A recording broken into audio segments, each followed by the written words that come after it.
Okay.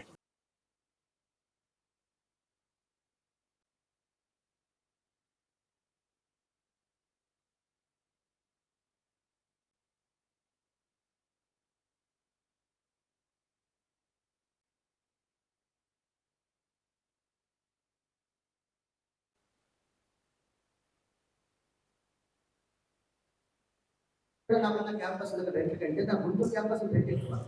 దానికి ఏం చేయొచ్చంటే sir, ఎక్కువ మల్టీ స్టోరేజ్ బిల్డింగ్స్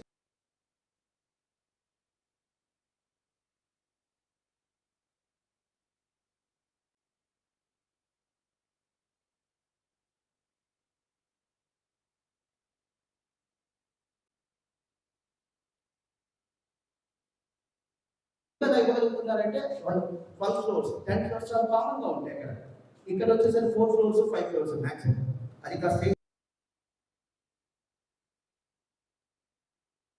గుంటూరుని నేను ఎలక్షన్ ముందు తిరిగింది కానీ, లేకపోతే గత 7 నెలలుగా అందరితో మాట్లాడిన విధానంతో కానీ మాకు కొన్ని సమస్యలు తెలుసు.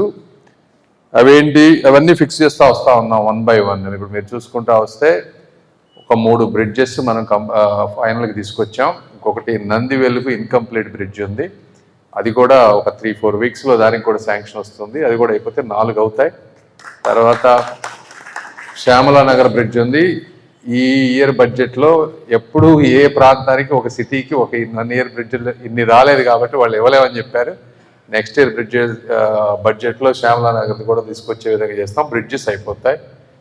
రోడ్స్ వీటి మీద అవగాహన ఉంది, అవి 1 by 1 స్టేట్ గవర్నమెంట్ డబ్బులు వచ్చే కొన్ని చేసుకుంటూ పోతాం. తర్వాత వాటర్ సమస్య అమృత్లో పెట్టాం మేము. దాదాపుగా ఒక 300 కోట్ల రూపాయలు బడ్జెట్ చేసి అది ఢిల్లీలో వర్క్ చేసి శాంక్షన్ తీసుకురావాలి. దాని మీద నాకు పూర్తి అవగాహన ఉంది.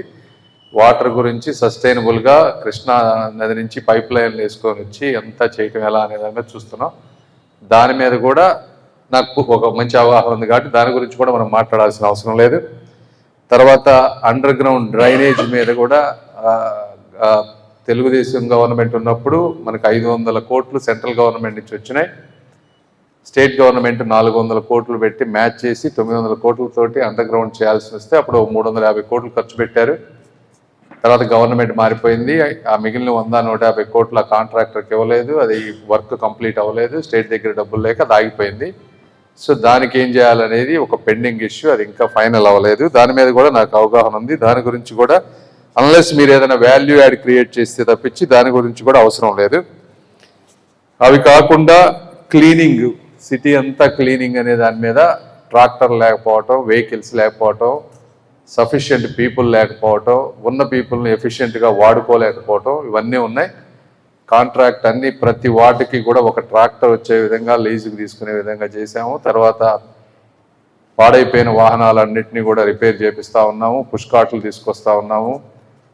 ఈ శానిటరీ వర్కర్స్ ఎక్కడైతే పోయి అధికారుల ఇళ్లలో పనిచేస్తూ చేయాల్సినవి చేయకుండా ఉన్నారో వాళ్ళని బయటకు రప్పిస్తూ ఉన్నాము.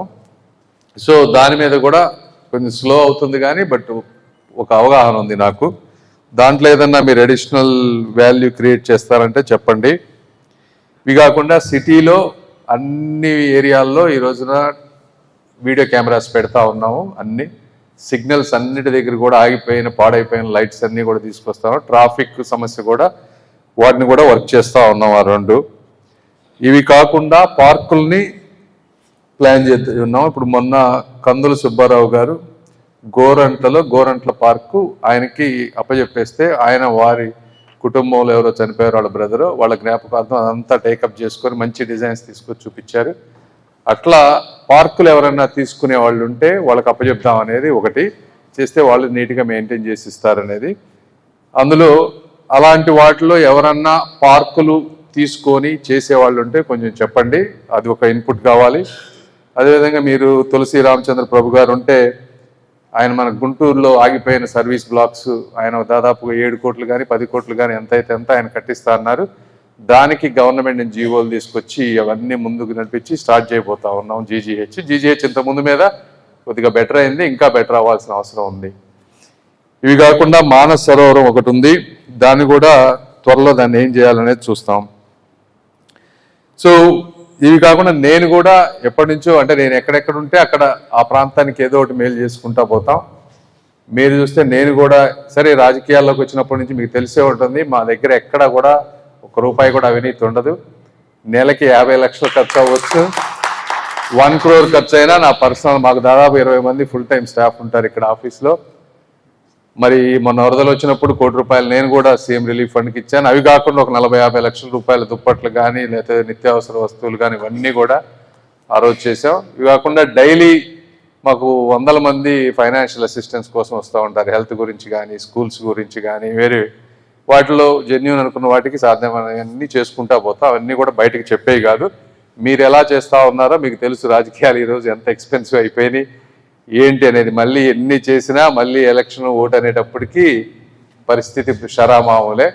బట్ ఏదేమైనా ఒక ఆశయంతో వచ్చాం కాబట్టి ఎక్కడ కూడా ఆశయానికి భంగం కలగకుండా చేసుకుని వెళ్ళేటువంటి ఒక వ్యక్తిని నేను. మీ అందరినీ కోరుకునేది ఏంటంటే చెప్పిన విషయాలు చెప్పకుండా ఉపయోగపడేది ఈ ప్లాన్ చేస్తే ఇవి కావాలి బ్రాడ్గా పెద్ద పెద్దవి. ఎందుకంటే గత 5-10 సంవత్సరాల్లో గుంటూరులో ఏది జరిగినట్టు నాకేం కనిపించలే జనరల్గా. ఒక్కసారిగా అన్నీ కూడా మనం 2-3 ఏళ్లలో చేస్తామని కాదు, కానీ నా దృష్టికి వస్తే ఏమైందంటే దాన్ని ఎలా ప్లాన్ చేయాలి, ఈ సంవత్సరం కాకపోతే వచ్చే సంవత్సరం కాకపోతే 4వ సంవత్సరం ఏదో విధంగా ప్లాన్ చేయడానికి మీ సలహాలు తీసుకుందామని వచ్చాను. 1 by